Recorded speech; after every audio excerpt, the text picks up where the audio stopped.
दोस्तों, अगर आप पीएफ के मेंबर हैं तो आज की वीडियो में हम जानेंगे कि हम अपना जेंडर चेंज कैसे करते हैं। अगर किसी मेंबर का गलती से मेल की जगह फीमेल हो जाए या फीमेल की जगह मेल हो जाए तो हमें कैसे करेक्शन करनी होती है, ऑनलाइन कैसे करते हैं और ऑफलाइन कैसे करते हैं, दोनों ही मैं यहाँ आपको बताने वाला हूँ। तो आप ये देख लीजिए, जो मैं आपको कह रहा हूँ क्या ऐसा होता है। तो इसके लिए मैं आपको यहीं पे प्रूफ दिखा रहा हूँ। देखिए, यहाँ पे ऐसा हुआ है कि कंपनी वालों ने मेल अपडेट कर रखा था लेकिन ये थे फीमेल, तो इनका ये क्या हुआ, यहाँ पे इनकी जेंडर करेक्शन हो गई है और ये 2020 की बात है। अभी चल रहा है 2023। तो यहाँ आप समझिएगा कि अगर 2023 चल रहा है और ऐसे में अगर आप फॉरगेट पासवर्ड कर रहे हैं और फॉरगेट पासवर्ड करने में आपको ये कह रहा है कि आपका जेंडर गलत है और आप अपना लॉगिन नहीं बना पा रहे हो, तो आप ऑनलाइन इसे नहीं कर सकते हो, फिर आपको ऑफलाइन जाना पड़ेगा। ऑनलाइन आप तभी करेक्शन कर पाओगे जब आपके पास यूज़र आईडी पासवर्ड बना होगा और आप यूज़र आईडी पासवर्ड बना के अगर अपने अकाउंट को खोल पा रहे हो तो ही आप जेंडर करेक्शन ऑनलाइन कर सकते हो। कैसे करना है जेंडर करेक्शन, मैनेज पे जाना है, उसके बाद आपको बेसिक डिटेल पे जाना है।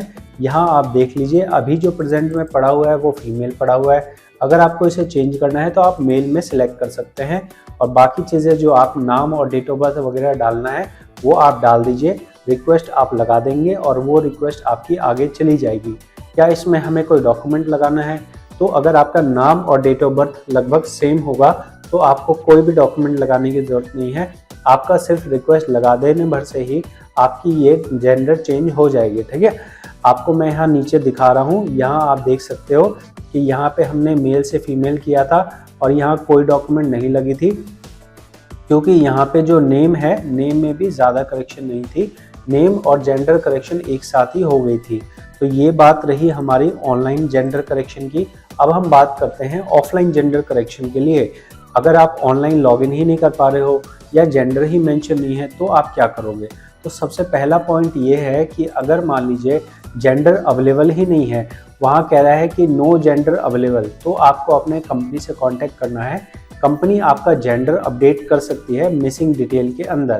तो मिसिंग डिटेल में कैसे अपडेट किया जाता है अगर आपकी कंपनी को नहीं पता है तो ऑलरेडी मैंने वीडियो बना रखी है जो आप देख सकते हैं प्लेलिस्ट में। फिलहाल मैं आपको ये कह रहा हूँ कि अगर मान लो आपको करेक्शन करना है, अगर आपको चेंज करना है तो आपको क्या करना होगा। तो इसके लिए कोई भी करेक्शन के लिए, जैसा आप जानते होंगे कि एक फॉर्म होता है जिसे जॉइंट डिक्लेरेशन फॉर्म कहते हैं, ये फॉर्म आपको भरना पड़ता है। तो जब आप इसे टच करेंगे जॉइंट डिक्लेरेशन फॉर्म तो आपको कुछ इस तरह से नज़र आएगा।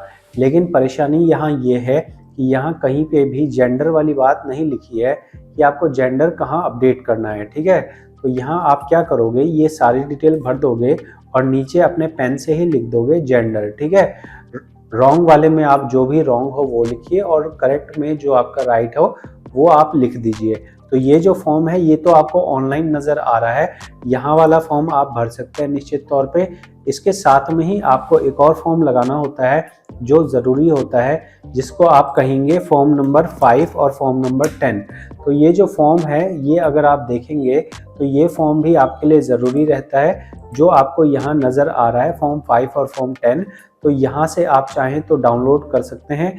बाकी यहाँ से डाउनलोड करने में काफ़ी आपको रिस्ट्रिक्शंस है, तो मैं आपको डिस्क्रिप्शन में लिंक दे रहा हूँ, वहाँ से आप इसे डाउनलोड कर सकते हैं। मैं अगर आपको यहाँ दिखाना चाहूँ तो आपको इस तरह का यहाँ पे डाउनलोड लिंक मिल जाएगा, जिसे आप डाउनलोड कीजिए। और डाउनलोड करने में यहाँ आप जो देख रहे हो ऊपर, अगर आप देख रहे हैं तो फॉर्म नंबर 5 है। फॉर्म नंबर 5 में आपको यहाँ पे एज बता रहा है और आपका जेंडर यहाँ कह रहा है। तो यहाँ पे आपको मेल या फीमेल वाली बात यहाँ पे लिखनी है। ठीक है, समझ गए? तो ये चीज़ ऐसे समझो कि फॉर्म नंबर 5 जो भरना है ना, ये कंपनी भरेगी, तो आपको अपना ज़्यादा इसमें दिमाग नहीं लगाना है। आपको कंपनी के पास अपने डॉक्यूमेंट लेके जाने हैं, बिना कंपनी के सिग्नेचर स्टैंप के ये काम नहीं होगा। तो यहाँ क्या क्या चीज़ें भरनी है मैं आपको समझा देता हूँ। कहीं अगर कंपनी कहे कि तुम भरो, हम अपना साइन कर देंगे, तो आप खुद से भी भर सकते हो। यहाँ कंपनी का एड्रेस और नेम भरना है, यहाँ कंपनी का जो आईएफएससी को, यहाँ कंपनी का जो मेंबर आईडी है वो भरना है। उसके बाद आपको यहाँ पे अपना अकाउंट नंबर जो है ना, अकाउंट नंबर में जैसे आपका जो अकाउंट नंबर होगा, मेंबर आईडी के आखिरी 7 डिजिट आपका अकाउंट नंबर होता है। तो आपको जितना समझ आया आप वही भरना, गलत मत भरना। आप अपना यहाँ नाम भरिए, अपना फादर नेम भरिए, अपनी एज भरिए एज पर आधार कार्ड, अपना यहाँ जेंडर भरिए, आप किस दिन आपने ज्वाइन किया है वो भरिए, ये मत भरिए, ये भी मत भरिए, ठीक है। ये समझ आ गया, ये हो गया फॉर्म नंबर 5। अगर मान लो आप जॉब छोड़ चुके हो और जॉब छोड़ने के लिए आप एग्जिट हो चुकी है आपकी, तो ही आपको ये फॉर्म नंबर 10 भरना है। अगर आप जॉब कर ही रहे हो तो आपको फॉर्म नंबर 10 भरने की कोई ज़रूरत नहीं है, फिर आप ये खाली छोड़ सकते हो, ठीक है। अगर जॉब छोड़ चुके हो और तब भर रहे हो तो सेम वैसे ही भरना है जैसे ऊपर हमने भरा था, वैसे ही सब कुछ भरना है। बस यहाँ पे जो चेंज है वो ये है कि डेट ऑफ एग्जिट आपको यहाँ भरनी है और किस वजह से आप यहाँ छोड़ रहे हो वो आपको भरना है, जो आमतौर पे शॉर्ट सर्विस लिखा जाता है, any other reason, short service, और उसके आगे लिखा जाता है ब्रैकेट में करके एनी अदर रीज़न करके लिखना है।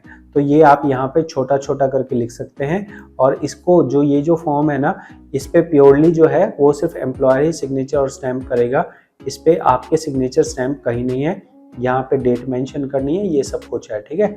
अगर मैं आपको ये कहूँ कि भाई आप ये थ्योरी बता रहे हो या प्रैक्टिकल में भी ऐसा कुछ होता है, तो देखो मैं यहाँ पे बहुत लोगों का ये काम कर चुका हूँ और जो भी मैं आपको यहाँ कह रहा हूँ वो एक्चुअल केसेस हैं, एक्चुअल केसेस वाली चीज़ें मैं आपको बता रहा हूँ।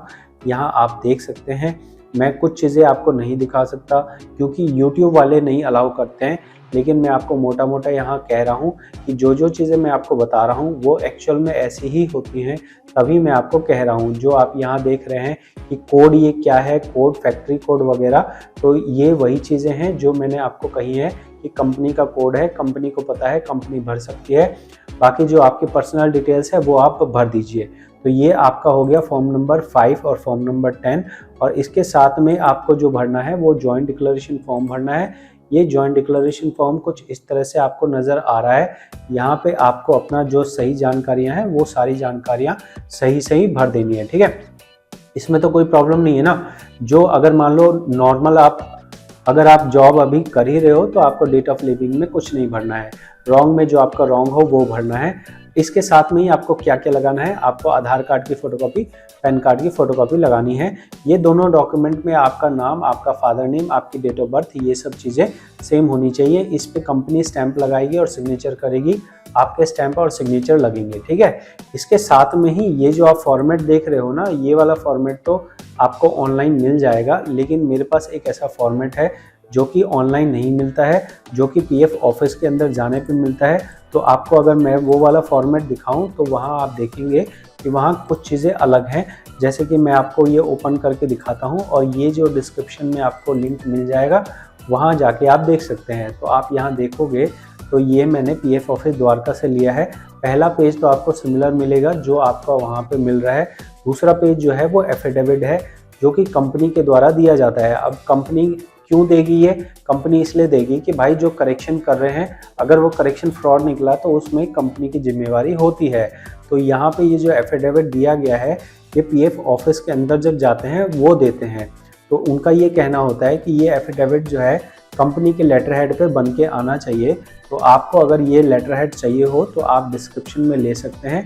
ये लेटर हेड मैं आपको ये दे रहा हूँ। इसके अंदर आप अगर देखेंगे तो यहाँ पे बताया गया है कि जो जो करेक्शन आप पहले बार में देखा है आपने, वो सारी चीज़ें तो यहाँ लिखी हुई हैं। क्या क्या लिखा है, जैसे भाई एड्रेस, जैसे भाई आपका नाम क्या है, फादर नेम क्या है, आधार नंबर यहाँ पे मेंशन करने के लिए आपको कहा जा रहा है, ठीक है। साथ में ही एड्रेस के लिए कहा जा रहा है, तो आप नॉर्मल अपना एड्रेस भर दीजिए जो आपके आधार कार्ड पे है। और बाकी चीज़ें अगर मैं पढ़ के आपको दिखाऊं कि क्या क्या है, तो ये जो डॉक्यूमेंट है ना, ये कंपनी अपने नाम पे बना रही है कि हम ये जिम्मेवारी लेते हैं कि आप ये करेक्शन कर दो, ठीक है। तो यहाँ पे अगर मैं पढ़ के बताऊं, वैसे कंपनी का काम है लेकिन मैं आपको बता देता हूँ, हो सकता है आपकी कंपनी में जो जानकारी कम हो तो आप उन्हें बता सकते हो। यहाँ कह रहा है कि दिस इज सर्टिफाइड दैट सन श्री मतलब ये आपके बारे में कह रहा है कि ये मान लो मिस्टर रामलाल जो है, जो पुत्र हैं मिस्टर दशरथ के, वो हमारी कंपनी में काम करते हैं, ठीक है।